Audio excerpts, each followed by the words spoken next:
Welcome to iRise Conversations with Joan.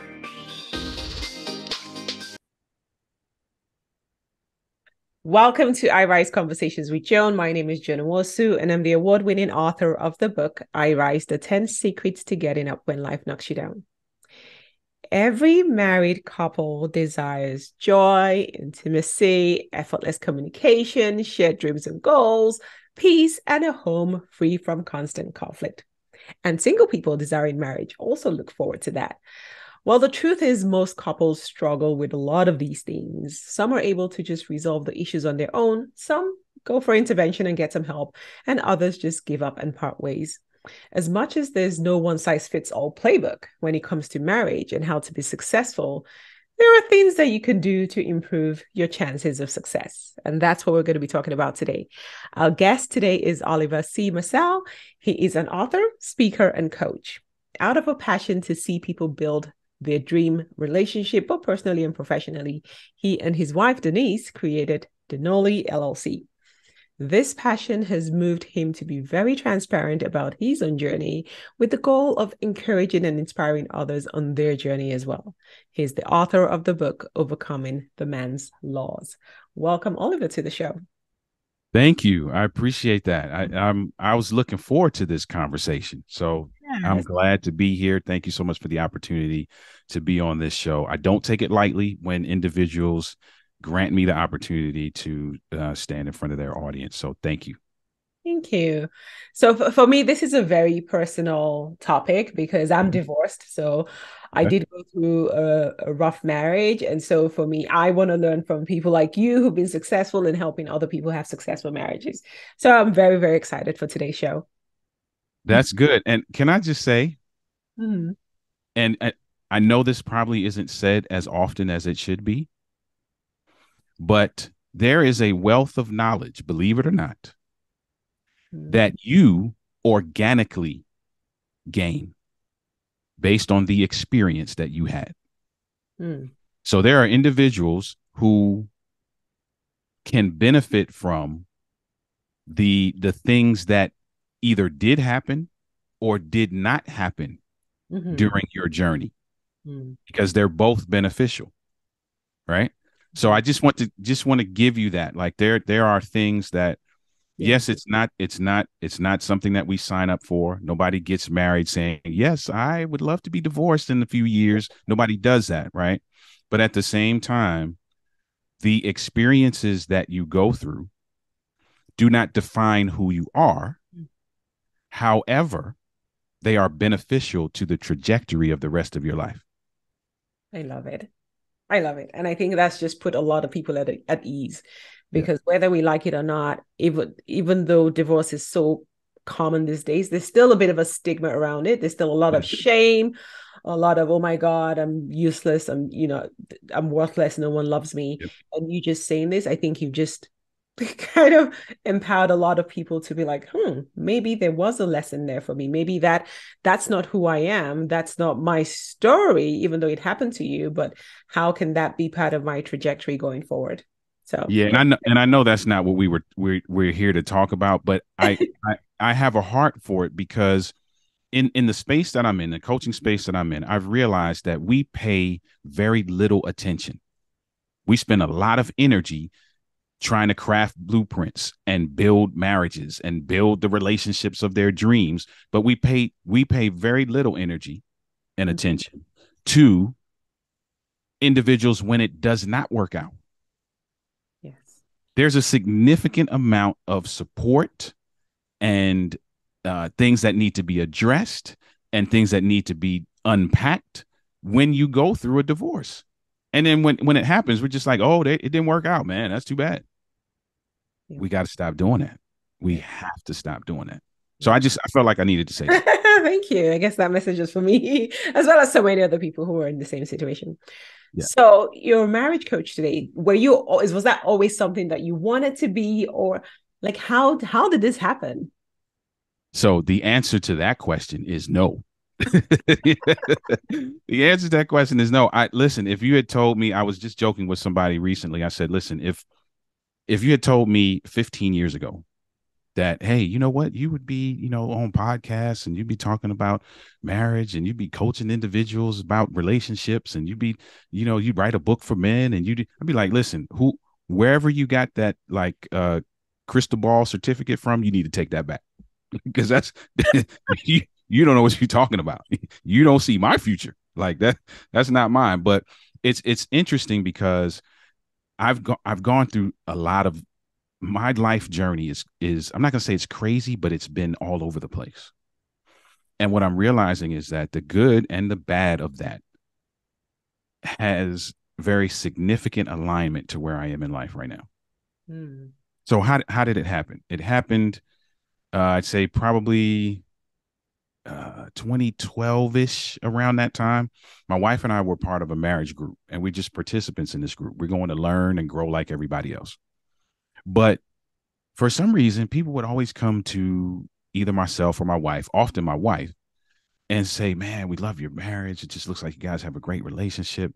Hey, can I run something by you? Just want to see, we dealing with this, we dealing with that. And my wife would say, hey, you know what? So-and-so asked us for some advice. I'd be like, they do realize we're here for the same reason they are. We're It's like, students today. right. I appreciate it, but that's not the space that I'm in right now, so, but it just kept happening and it kept happening and it kept happening. And so what I did was I'm from the IT space. When I was in the corporate space, I was in IT. So I said, you know what? I want to teach myself how to build websites. And so what I'm going to do is we're going to feed two birds with one crumb, if you will. I'm going to build the website. We're going to make the website a blog. We're going to blog about our marriage. That's it. We will silence everybody with that. Not going any further. Clearly, that's not what the plan was. Because then that mushroomed into YouTube series and into a podcast. And then somebody asked us to get up and speak. And we're like, really? Like, to who? About what? Like, but it was after that first speaking engagement in 2015. I remember it, June 20th, 2015. I remember the day. After that first speaking engagement, we're like, okay, we're called to do something more. Like, stop fighting it. This is about actually finding. Remember, I talked about that whole hodgepodge of experiences that I've had in my life.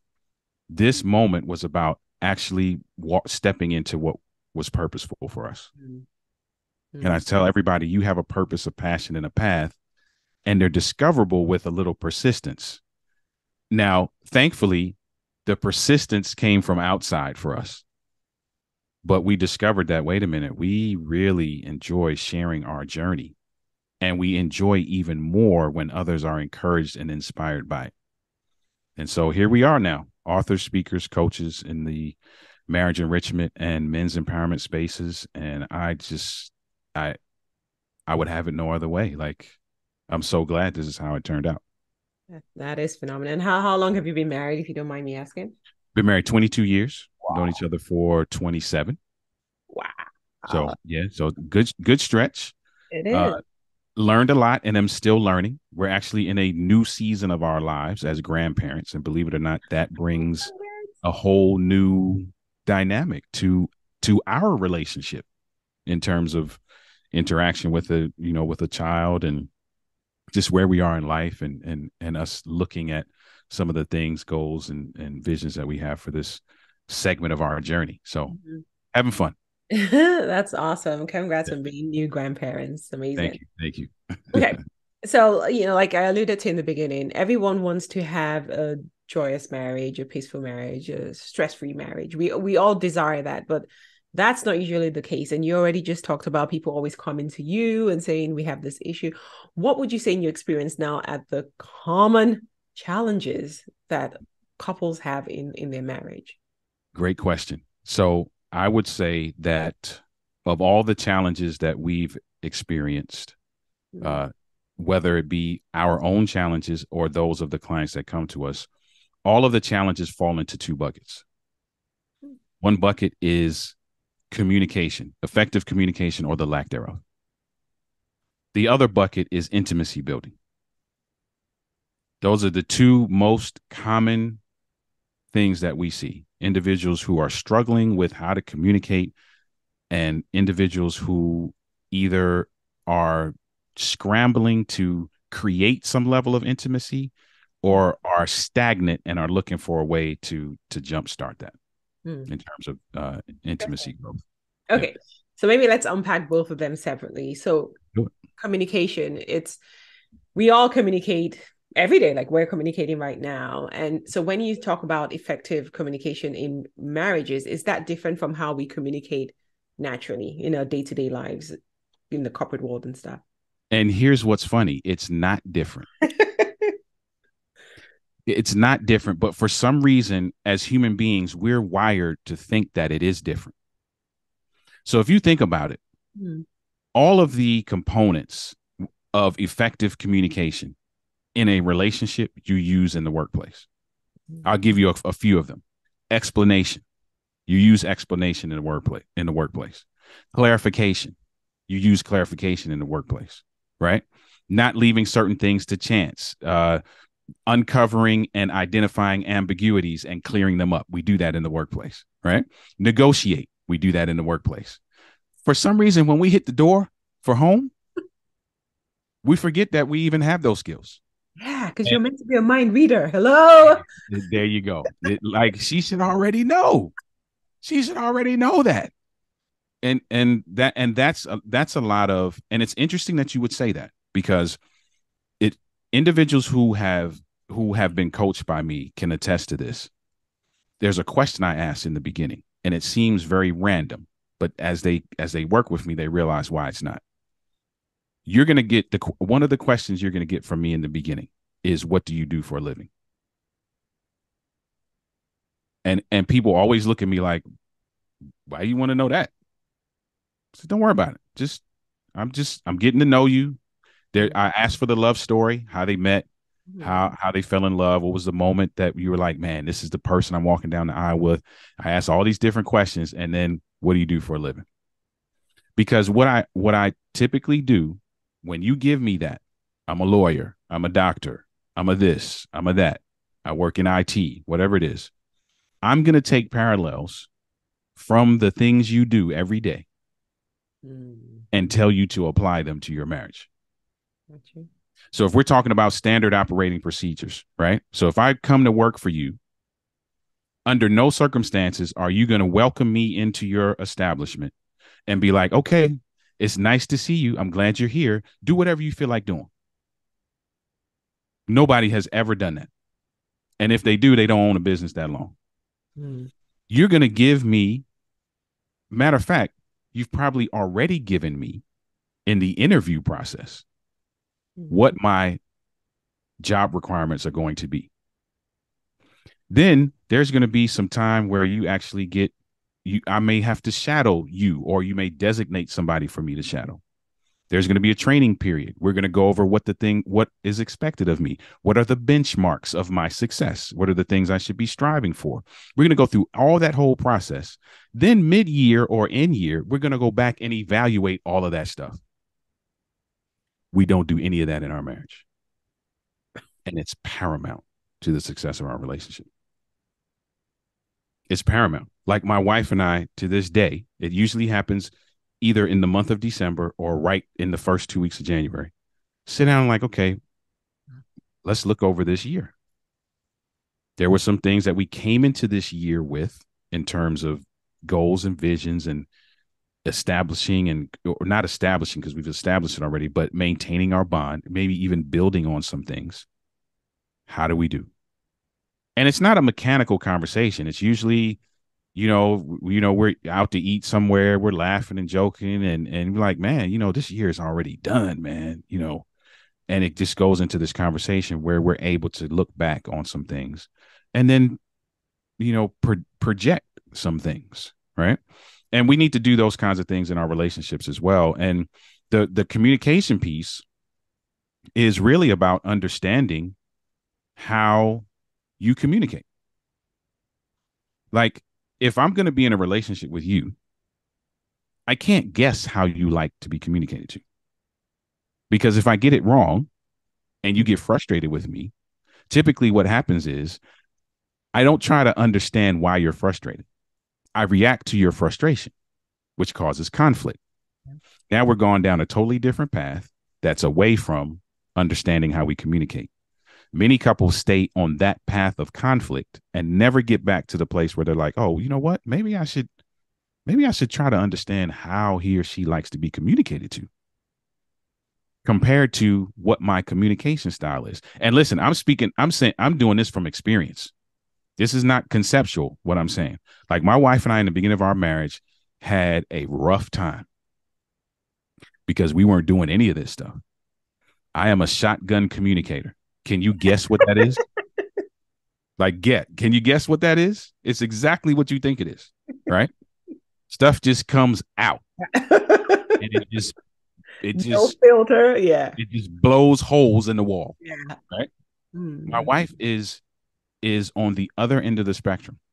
Not only does she not only is she not forthcoming in that way, she actually needs more time to process.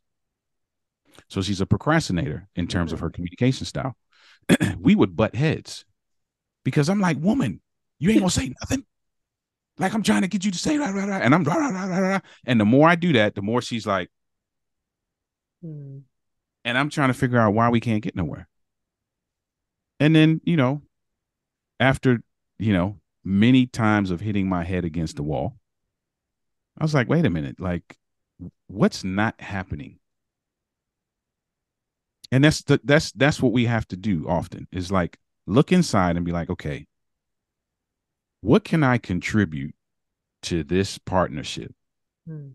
that will actually allow me to see the things that I'm looking for, as opposed to trying to beat her over the head for the things I'm looking for? What is it that I can contribute to that process? And so for me, I just started learning her. I started learning her. I started asking questions. I started observing.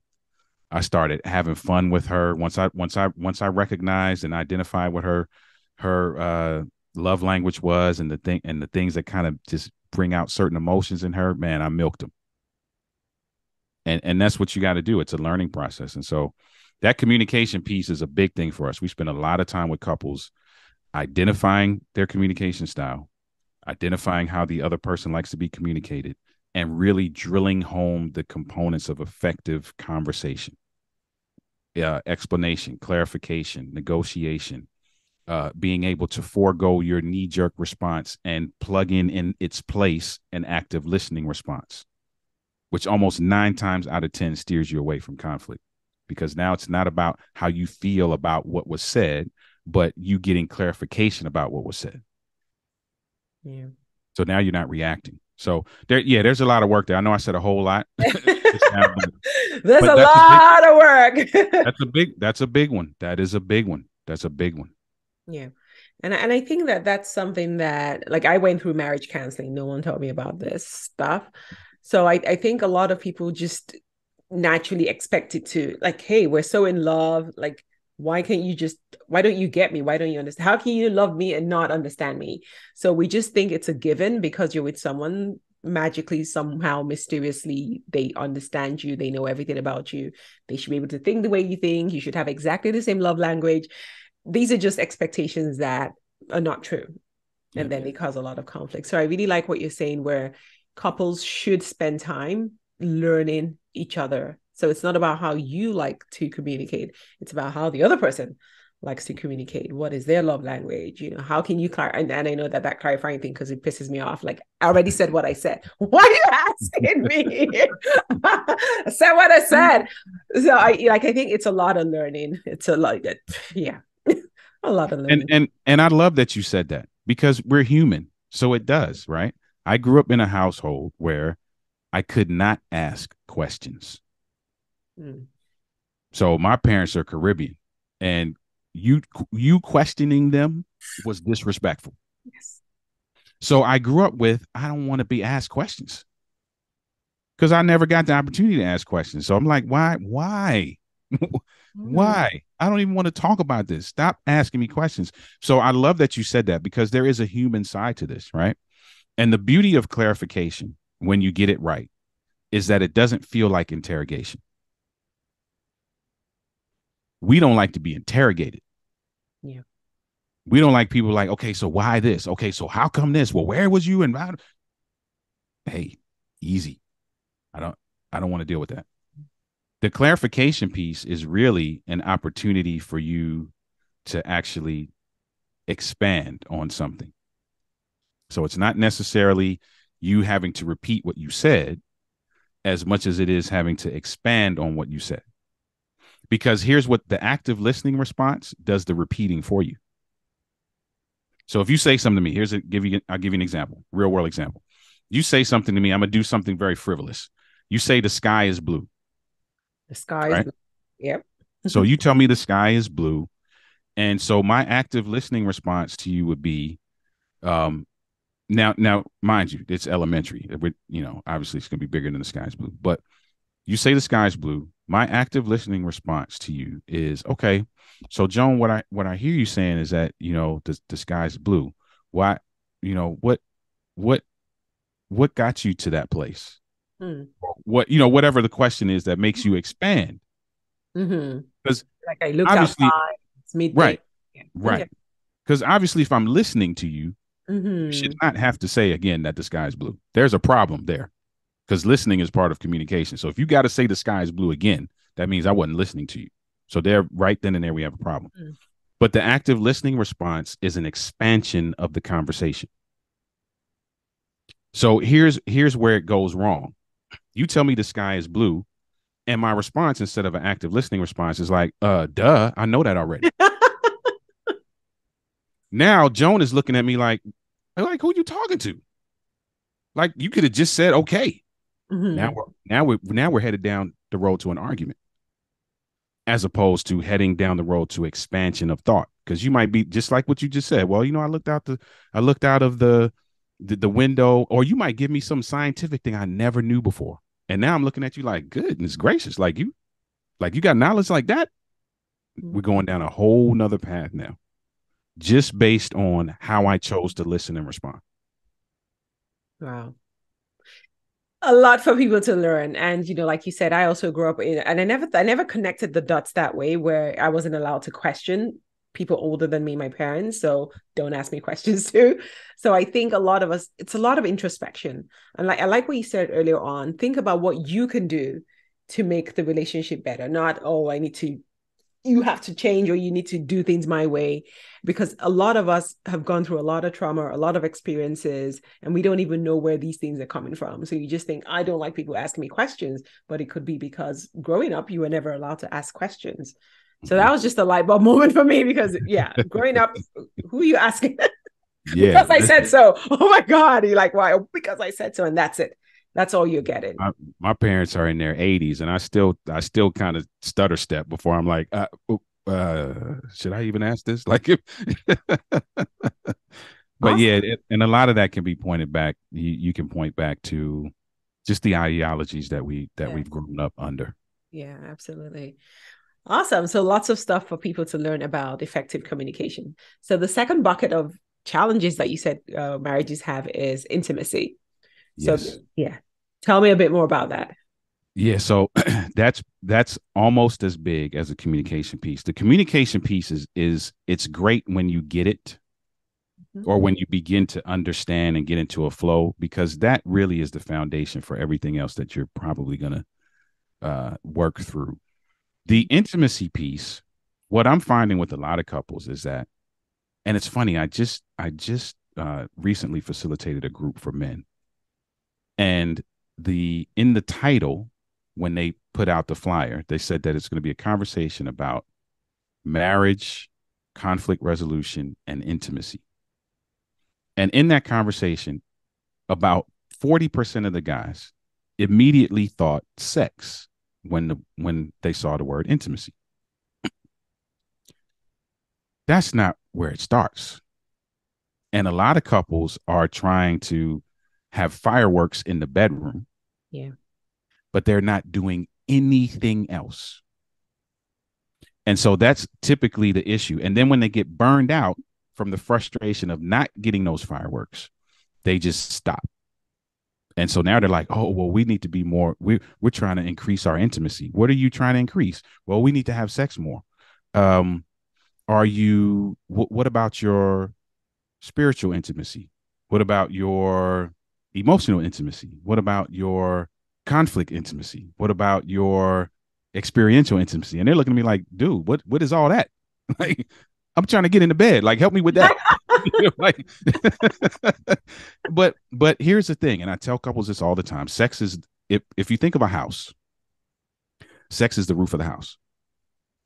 Mm. Now, correct me, Joan, because I'm not in construction. I have never seen someone build a house from the roof down. Never. Mm-hmm. They start from the foundation up. So what does that mean? You need to start working on things outside of the bedroom that enhance the bedroom. Mm. There's physical intimacy that has absolutely nothing to do with sex. It's just proximity, hugging, curling up on the couch, doing those kinds of things, right? And so what I tend to tell couples to do to make it easy on them, the intimacy building hack for me is experiential intimacy. Experiential intimacy is just what you think it is, creating experiences that help to grow your level of intimacy. So if you think about it, if you spend time with a guy every day Mm. for the next 2 years, even if you don't end up with this guy, at some point you're gonna be like, man, this is a nice guy. Like, wow, Absolutely. Yeah. it's a great conversation. Like, Yeah. man, he might even look kind of good a little bit. Like you just start thinking some things, right? Like you just, even if you don't take it there, you start thinking some things. So imagine being in a marriage where you actually designated to be with this person because you do love them and you are attracted to them. And then you create those experiences consistently where you're in the same place and there's a common goal. So let's keep it all the way simple. Cooking a meal together. Mm. Some of the most jokes my wife and I have is when we're in the kitchen. Mm. Because we get to laugh and play around. We're talking about stuff. She's like, you really you gonna pay attention? You gonna burn the food, or what you gonna do? Like, what happen? So, but we're in the same place. And what couples notice is that all of the other things that I'm trying to get them to do, spiritual intimacy and emotional intimacy, communication, Mm. conflict intimacy, resolving and recovering quick, they begin to see all of those things grow organically just because they are bonding due to the fact that they're in this person's space. Mm. Their emotional needs are getting met. And when your most important emotional needs get met, you tend to fall in love with the person who meets them. True. So why not that be your spouse? Mm. So we take a lot of couples out of the bedroom. We take a lot of couples out of the bedroom. Hey, that's gonna come. Don't worry. Yeah. The roof is typically the last thing to go up on the Last. house. Yeah. Yeah. So we'll get there. Don't worry, we'll get there. Let's Yeah. start with the foundation. So I can already hear a lot of people saying, but I don't have time. I'm so busy at work. I have to come back, take care of the kids and do this and do that. I just don't have time. The 5 minutes I have left to crawl into bed. Let's just get things going and just be done with it already. So Yep. what would you say to people who life is just happening to them? So this is gonna sound harsh. So people who know me, like you're just getting to know me, right? I'm a really nice guy, as you can tell, right? In the coaching space, I'm a hard hitter. Like I tell people all the time, I'm going to be your biggest critic and your biggest cheerleader. There's two sides of to that answer. The first side is people make time for the stuff that's important to them. So you need to look at your list of priorities and see what needs to be shifted. Now, I'm not saying neglect your career and neglect these things, but what I am saying is that your priorities need to be looked at because we do give time to the things we want to give time to. That's number one. Number two, maximize the time you do have. Mm. So if you only have 5 minutes, your attitude can't be, oh, you know what? I'm tired. It's been a long day. Come on, let's get it over with. That's not real welcoming. Yeah. Like, I get it. And some guys are gonna be like, yeah, maybe and then women be like, maybe I'll take what I can get. So yeah, come on, let's get it. Yeah. But at the same time, that's not sustainable long term. Nor does it do anything for building your bond because all you're doing is checking a box. You're not building a relationship. Okay. So maximize the time that you do have. And maybe it's not always about sex, but as much as it is about bonding, So I'll give you a great experience because I use myself often. There was a period of time in my life, a stage in my life where I was working nights, and my hours were such that, and my wife and I were sharing one car. So my hours were such that I would get home literally in time to hand her the keys, kiss her goodbye, and she would get in the car and leave. When she came back home, I was sleeping to Mm. get ready for work. And when I got up, the only thing I could do was shower, kiss her goodbye, and go to work. And I'm talking about this was almost a year of that. Now, I'm not perfect, so I can tell you intimacy definitely took a nosedive. It just did. And then one day we were like, listen, this is getting crazy. We're like two ships passing in the night. What are we going to do about it? And same thing, no time, right? So if it's important to me, I got to figure it out. So what I did was now I was like, okay, I'm gonna time my sleep schedule so that I can be awake for a little while Mm. when she gets home. And we carved out 15 minutes, and we told the kids, listen, in this 15 minutes, don't disturb us. And I would joke sometimes, be like, listen, don't disturb us unless the house is burning down.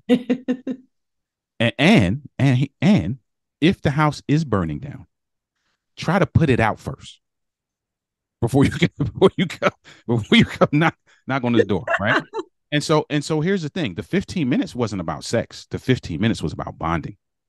There were literally, Jones, sometimes where we would just lay there and just like, how was your day? Holding each other, trying to get in some physical proximity and some warmth before I'd have to jump in the shower. And we started doing it. And to this day, we still use that phrase, two ships. So if we feel like my work schedule's crazy or hers is crazy or something's going on, I'll just pop in where she's working and be like, two ships. What are we gonna do? And so but you have to maximize what you got, Mm. because it's not about how big your bond is.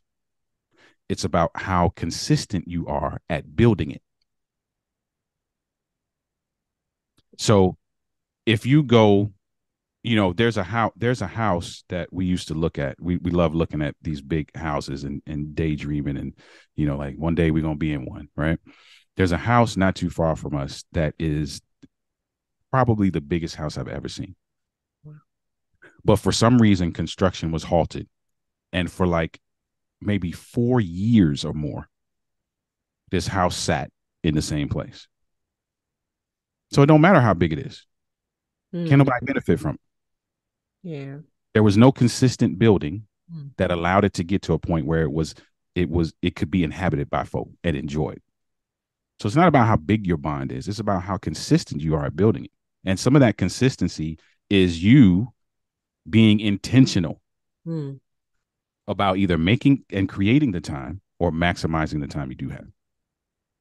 Mm. I love that. Being intentional. And I know that a lot of women, there's some resentment around that because women naturally feel they're the ones always trying to make an effort, and the men are just like, eh, and then Yeah. after a while, the woman stops bothering. She's like, okay, well, you're not making an effort. So everyone just two ships, just live your life. I'll live my life. And you become housemates. Some That's right. couples stay in the same room.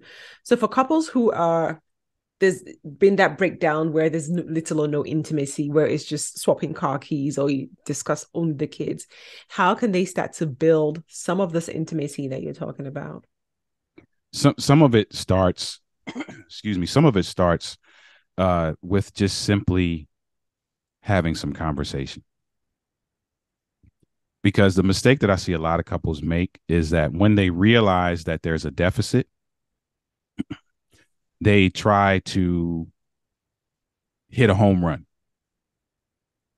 So there's a deficit in our intimacy. So we're going to go from nothing now to just this magical in love type Mm-hmm. of stage. And there's some stuff in between that you got to do. And some of that is taking the time to just share with your mate that your level of interest in them is the same as it was when you first walked down the aisle. Mm. So I'll give you an example. We took a couple through this exercise and they didn't even know they were doing it until it was at the end. We asked them, hey, you know what? They were having a rough time. So the session before this one, it was man, it was crazy. Like they right. So we're going through this conflict piece with them. The next one, we're like, you know what? Hold on, let's take a break. I got a question to ask you. It's going to seem weird, but just go with it. I want you guys to think about a time in your life where you were extremely happy. I just want you to tell me about it. Just want to talk about that for the next few minutes. We're just going to listen, right? So at first they're looking at each other like, all right, let's see, and then he looks at the husband looks at the wife, and the wife is like, well, I'm thinking, and then she asks him, are you thinking what I'm thinking? Lo and behold, they're thinking of the same time. They went to Paris on a trip. So I'm like, Mm. okay, tell me about that trip to Paris. They start telling us about the trip. The whole atmosphere changes. They're like, oh yeah. So they're telling me about. So the wife is telling me about this trip, and then she's like, oh, you remember we ate at this place, and you didn't like the food, and then and they start laughing, and oh yeah, that was crazy. Like you got mad at me, and that, and my wife and I are just sitting here listening, literally not saying a word. We're just sitting here staring at the screen, and we just let them go through the whole thing, and they're laughing and joking. Now, mind you, they're just arguing, Mm. laughing, joking, and they go through this whole thing. And when they're finally done telling the story, I asked them this one question: how do you feel? And the wife was like, "Man, I kind of feel like warm inside. I feel like I took the trip all over again." Yeah. Mm. And the moral for that was what I told them was is that periodically in your relationship, you need to do that because you need to remind yourself why you even got into this to begin with and who the person is that's sitting next to you, right? So to answer your question, where do couples start who have gotten this deficit? Go back because you did not marry someone you hated. True. I've never seen that at a wedding. Now, I don't know about arranged marriages. I'm not well versed in that. So there may be some cases where you're like, hey, I don't really want to be here right now. But in Western society, typically people don't marry somebody they hate. So Mm. let's go back. Let's go back. Let's look at those things and let's reassure each other that we're those same people and we still have those same feelings. And then now we build from there. We add some experiences. We add some intentionality. Mm. And we don't try to bite off more than we can chew. Because I've had guys do this and be like, okay, you know what, babe? All right, we're gonna go on 2 dates every week. Hey, slow down, bro. Like, hold on. Because the moment you don't do that, you're gonna be right back where you were. Let's start with being intentional about some stuff we know we can do. Because trust, the building bricks of trust is consistent behavior. Mm. So that's where you start. And then you build from there. And then you come to somebody like me to help you out. Yes, absolutely. Because hey, wait, you're breaking it down. You're making it sound easy, but it's. I've been through a marriage, so I know it's not Work. very easy. And I wish I had someone who could help me navigate it because, unfortunately, it is not common sense. And a lot of us were not taught by our parents what it takes to be married. So you're just in there trying to wing it and figure things out on your own. That's right. Yeah. So that's awesome. I think that's going to be very helpful to a lot of people because I know that a lot of people are still going through a lot of challenges in their marriages where there's a lot of deficit and they don't know what to do. Like Yeah, it's tough. Listen, it is I get it. it is It's tough. tough. And even though we've been, we're 22 years in, we've known Yeah. each other for 27. That does not mean the longevity does not equate to success. We've That's true. we've had our share, we've had our share of bumps and bruises as well. And a lot of what couples get is the benefit of our experience. Some of Mm. the things we did not do early on, Mm. some of the things that we should have done, some of the things we did not learn until way into the game. Some of the things that we did not learn until we hit heavy challenges that we had never expected. Because those vows, for better, for worse, for richer, for poor, for in sickness and in health, like you don't know what's coming. You don't. Yeah. Yeah. And sometimes what shapes you as a person doesn't happen until years into your marriage because you hit some scenario that tests those vows. And we've had several of those over the years. Mm.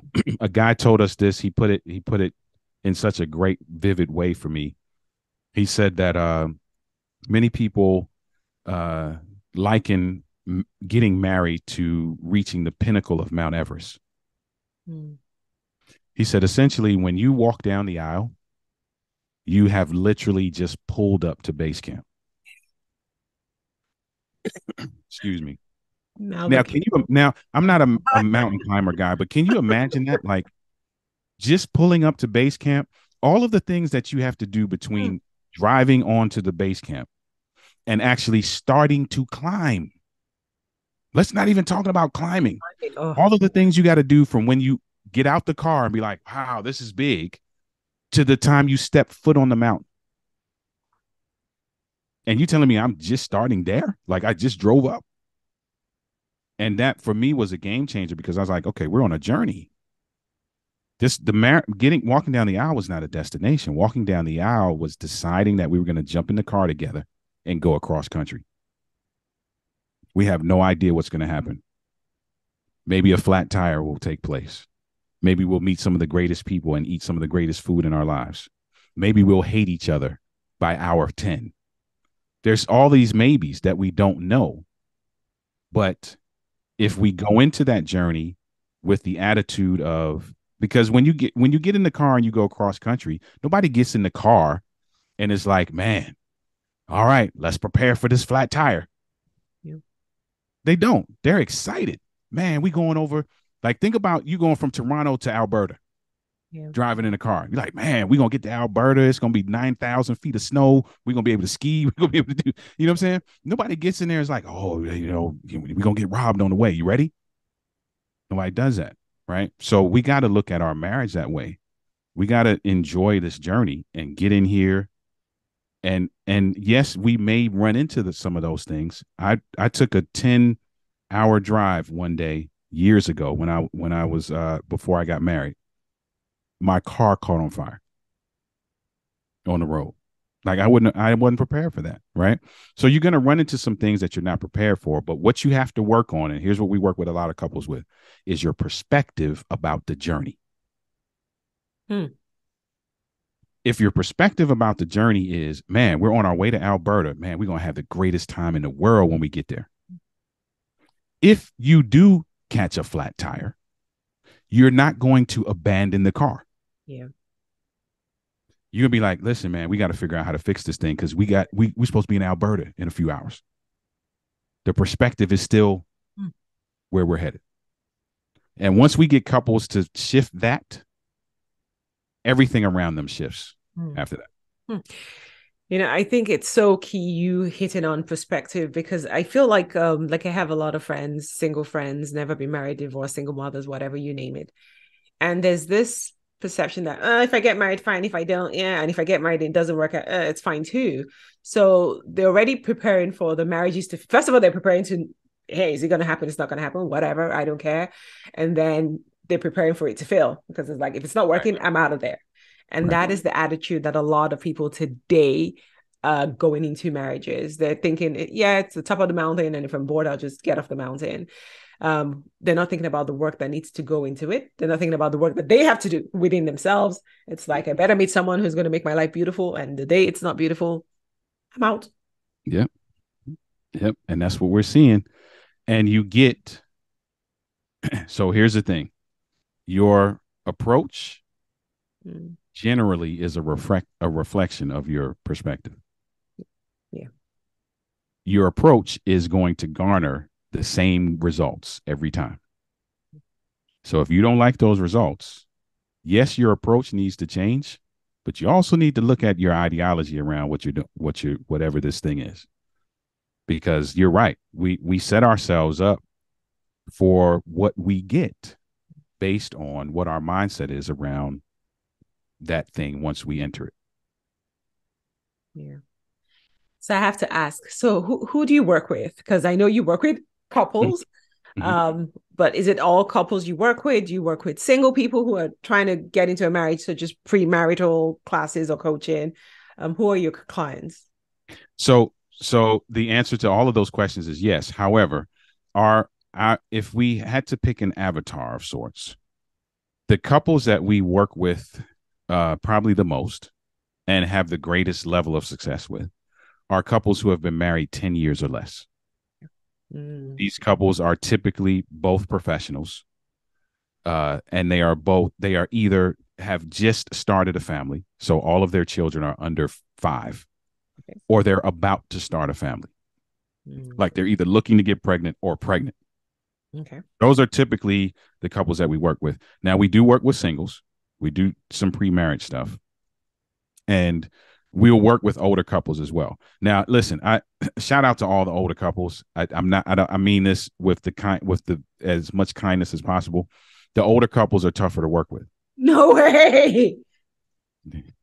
Yeah, older couples are tougher to work with.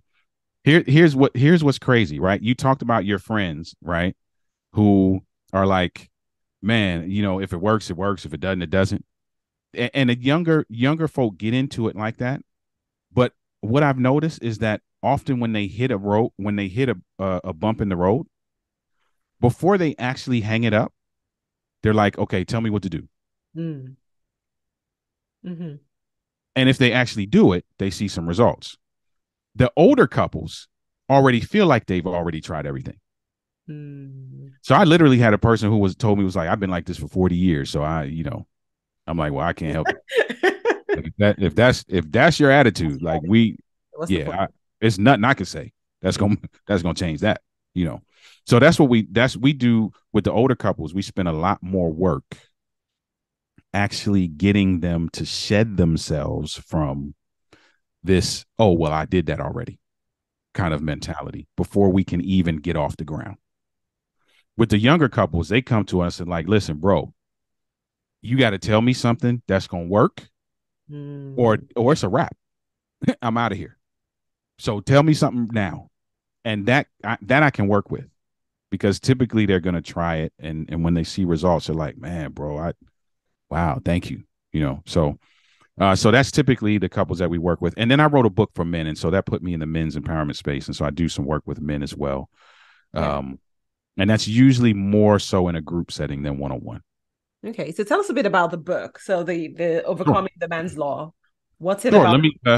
Let me show it. So if anybody's going to see the video, so overcoming the man laws Okay. for the man who wants to be his best despite what he was taught, and it is so if you think about man laws, if I ask somebody to give me a man law, they're going to tell me different things that they've heard over the course of their life. Men don't cry. Men don't show emotions. They're Win at all vulnerable. costs. All of these different things, right? And I'm not saying that all quote unquote man laws are bad. For me, there were some things that I didn't realize were that should not be a part of my ideology until I got married. Mm, And I was like, whoa, why is this not working? And I did a lot of pointing the finger, like, okay, she's not doing this. All right, this situation ain't right. This thing ain't why. That's why all of this stuff is not working. And then one day having this pivotal moment in my marriage, man, where and I talk about it sometimes when I do these talks, but I had this pivotal moment in my marriage where I was faced with the question of what kind of man do you want to be? mm, The story behind that is kind of gripping because I was not the greatest guy in the beginning, believe it or not. Like, wow, I know your listeners are like, man, he seems like a great guy. I was always a great guy, but I wasn't always a great husband. mm, And so having this pivotal moment about 18 months into my marriage where I'm like, okay, what kind of guy do you want to be? How do you want to show up? That was a turning point for me. Now, it didn't make me a better person right away, but it did turn me in the other direction. And so this book is my journey of self-discovery in several areas that I grappled with: leadership, mental stamina, relationships, altruism, respect. authenticity, faith, and I don't know what the eighth one, I can't remember. Did I say eight? I don't even know. But all of the things that those areas that I grapple with, you get a chapter on each of them, and it's my journey of self-discovery. And I use that basically to share some lessons with guys, man, that, sometimes leadership looks more like maintenance man than CEO. Lessons like it's not about you, Mm. or lessons like you should not demand something you have not first developed in yourself. Like, so all of these different things that I kind of lay out and, talk about in the book. And so that's what that is. And that puts me in the men's space quite often, speaking to men's groups. Wow, that's amazing. Like I never thought about the man laws the way you just described it, but I'm sure a lot of men can benefit from that because again, we didn't necessarily have the best examples. We weren't really taught any of these things by our parents, and we're victims of our upbringing, our belief systems, these ideologies of ancient ideologies from our parents, their grandparents, the culture, and things like that. And Yep. so I think this is a good way to break out of those ideologies that don't align with who you are. Because Yep. I think innately deep down inside, we're all good people, but we're not always great at, like you said, in relationships or marriages, being a husband and stuff like that. So I think that's pretty awesome. And my listeners, if you're meant, go get the book. We sure to Yeah. put the link in the show Yeah. notes because Get the book. It's I think this is really, really key, especially now with the way the world is going, where marriages are almost becoming a joke and people are just like, it's not worth it. yeah. The social media is just painting, it's just not even getting to social media. But Yeah. people think it's not worth it. I still think it's worth it for sure. And I think that we don't have enough people really showing and teaching and coaching people on how they can have better success in their marriages. So Yeah. kudos to you. Thank you. We're having fun doing it, and it's a blessing to see relationships thrive, and couples have that aha moment where they're like, oh, wait a minute, this actually might work. Like, okay, let's try this. This might work. So we're having fun with that, and you're right. We are really fighting against, if you will, the negative connotation of the marital union right now. Yeah. And we just need more couples to just be able to show that there is some value to this if done the right way. And so that's our goal, man. One couple at a time, Yep. and pray that this creates some ripple effect down the road. Yes. Amen to that. Amen to that. And there is support available for people who are struggling. And I think that's where a lot of people, I know when my marriage broke down, I felt all alone. I felt like there was no one who understood what I was going through. No one could help. It was just a painful, lonely journey. But to see and hear that there is support available for anybody who is struggling, reach out to Oliver. And There is support available, and I'm practicing what I preach. Like, I started this talking about the energy that how much we need to pay more energy to individuals who are going through divorce. I'm currently working with a client who is going through a divorce, right. because I was like, I can't keep talking about it and not put energy behind what I'm saying. So there is support for that. Some of the not some, all of the components of a successful relationship actually are embedded in who you are as a person. So even if you're not in a relationship, the work that you do Mm. is beneficial to you, and it makes you a great person. And then when God sends that person, you step into that scenario as a great person. Prayerfully, they have done the same, which now gets you off to more of an advantageous start. Mhm. Yeah, so it's the same as some people keep thinking, oh, we're two halves that make a whole. No, you're two whole people coming together, That's right? it. Yeah. That Oh, awesome. So what final tip, just one tip for couples tonight who are listening and thinking, okay, I want to do something different. I want to move my marriage to the next level. What is one little tip that they can do today, starting today? starting today, I'm going to go back to something I said earlier: create experiences.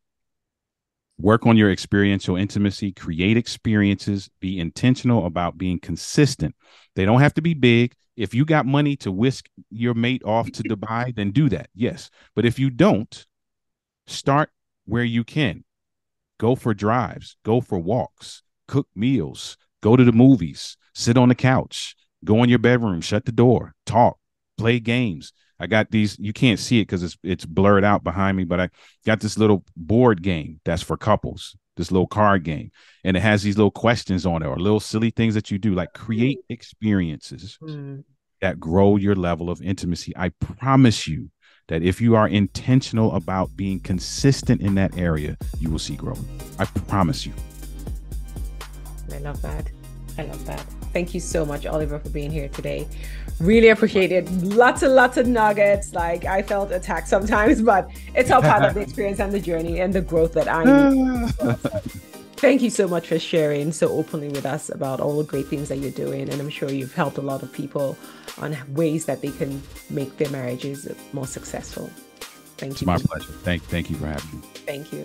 Thank you to all my listeners. I will see you same time next week on iRise Conversations with Joan. Thanks for listening.